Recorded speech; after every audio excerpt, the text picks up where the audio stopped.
Very frankly ಅಂದರೆ ಯಾವುದೇ ಮುಜುಗರ ಇಲ್ಲದೆ ಹೇಳ್ತೀನಿ, ನನಗೆ ಇವತ್ತು ಅಟ್ ಪ್ರೆಸೆಂಟ್ ಕೋಟಿಗಟ್ಟಲೆ ಸಾಲ ಇದೆ.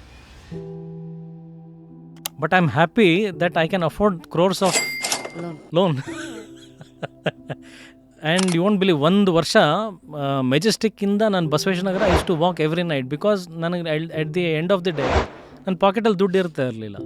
ನಾನು ಗಾಂಧಿನಗರದಲ್ಲಿ ಯಾರಾದರೂ ಅಂದರೆ ಮ್ಯಾನೇಜರ್ಗಳು ಅಥವಾ ಡೈರೆಕ್ಟ್ರುಗಳು ಮೀಟ್ ಆದರೆ ಅವರಿಗೆ ನಾನು ಟೀ ಕಾಫಿ ಕೊಡ್ಸೋ, ಅಂದರೆ ಯಾವುದನ್ನು ಹೋಟ್ಲಿಗೆ ಹೋದರೆ ನಾನೇ ಟೀ ಕಾಫಿ ಕೊಡ್ಸೋದು, ಅಂದರೆ ಬಿಲ್ಡಪ್ ಬೇಕಲ್ಲ, ಎಲ್ಲ ಕೊಟ್ಟು ಎಲ್ಲ ಮಾಡಿಸ್ಟಲ್ಲಿ ಚಿಕ್ಕಪೇಟೆ ಹತ್ರ ಒಂದು ಬಿಸಿ ಬಿಸಿ ಇಡ್ಲಿ ಮಾಡ್ತಾರೆ, ಅಲ್ಲಿ ಹೋಗ್ಬಿಟ್ಟು 2 idli, that was my dinner every day 1 ವರ್ಷ ಕಾಲ. ಆ್ಯಂಡ್ ಮಧ್ಯಾಹ್ನ ನಂಗೆ ಹಸು ಆದರೆ ನಾನು ಅಂದರೆ ಎಣಿಸ್ತಾ ಇದೆ, 50 ರೂಪಾಯಿ ಉಳ್ಕೊಂಡಿದ್ಯಾ, 25 ರೂಪಾಯಿ ಉಳ್ಕೊಂಡಿದ್ಯಾ, 25 ರೂಪಾಯಿ ಉಳ್ಕೊಂಡಿದ್ಯಾ, ಒಂದು ಕಾಫಿ ಇಷ್ಟ ಆಗುತ್ತೆ, ಯಾರಾದರೂ ಒಂದು ಇಡ್ಲಿ ಒಂದು ವಡ ತಿಂದರೆ ಇಷ್ಟ ಆಗುತ್ತೆ, ಯಾವುದು ಕಾನಿಷ್ಕ ಹೋಟ್ಲಲ್ಲಿ, ನನಗೆಲ್ಲ ಗೊತ್ತಿರ್ತಾ ಇತ್ತು. ಆ್ಯಂಡ್ ನಾನು ಇವತ್ತಿಗೂ ಕಡಲೆ ಇದು ಹುರ್ಕಡಲೆ ಮಾಡ್ತಾರಲ್ಲ, ಟಿಕ್ ಟಿಕ್ ಟಿಕ್ ಟಿಕ್ ಅಂತ ಬಾರಿಸ್ತಾ ಇರ್ತಾರಲ್ಲ ಅದು ಬಾಂಡ್ಲಿನ, ಅದು ಕೇಳಿದರೆ ಇವತ್ತಿಗೂ ನಮ್ಮ ಅಣ್ಣ ಆಗಲಿ ನನ್ನ ಫ್ರೆಂಡ್ಸ್ ಆಗಲಿ ಒಂದು ತೊಗೊಂಡು ಬಂದು ನನಗೆ ಕೊಡ್ತಾರೆ. ಬಿಕಾಸ್ ನಂಗೆ ಅದು ಅಷ್ಟು ಟೆಂಪ್ಟ್ ಆಗುತ್ತೆ. ಅಂದರೆ ಮಧ್ಯಾಹ್ನ ಊಟ ಅದೇ ಇತ್ತು, ಅಂದರೆ ಅದು ತಿಂದರೆ ಹಸು ಆಗ್ತಾ ಇರಲಿಲ್ಲ.